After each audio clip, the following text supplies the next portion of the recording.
থেকে সবচেয়ে কাছের যে তারাটা, প্রক্সিমা সেন্ট্রাই তার নাম, ওইখানে পিকনিকে যাব।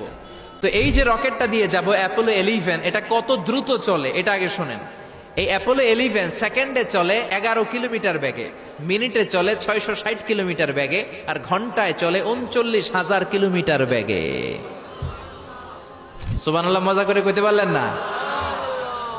39,000 কিলোমিটার বেগে ঘন্টায় চলে।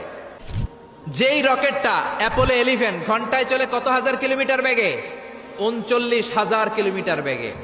39,000 কিলোমিটার বেগে ছোটে এরকম একটা রকেট দিয়ে যদি পৃথিবীর সবচেয়ে কাছের তারায় আমরা পৌঁছতে চাই, আমাদের 1,15,000 বছর লেগে যাবে। Can you imagine? আপনি কি কল্পনা করতে পারেন যে রকেটটা ঘন্টায় ছুটবে আপনাকে নিয়ে 39,000 কিলোমিটার বেগে, ওই রকেটটা দিয়ে পৃথিবীর সবচেয়ে কাছের যে তারাটা ওইটাতে পৌঁছতে আমাদের 1,15,000 বছর লেগে যাবে। তার মানে আল্লাহ যদি বলে যা আজারি কি আর করবি, তোর যখন এত শখ হয়েছে, যারা যারা হাত তুলছে তোরে আর ওদেরকে আমি 1,15,000 বছর হায়াত দিয়ে দিলাম। তা আমরা যদি যাইতে শুরু করি, বাকি যারা হাত তোলা নাই এরা মরে ভূত হয়ে যাবে। শুধু এরা না, এদের নাতিপুতিও মরে শেষ, আমাদের নাতিপুতিও শেষ।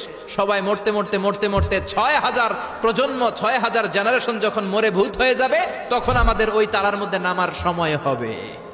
তো এরকম তারা কি মহাশূন্যে শুধু একটা আছে? কত হাজার আছে কেউ জানে না। চিল্লায় বলেন ঠিক কিনা?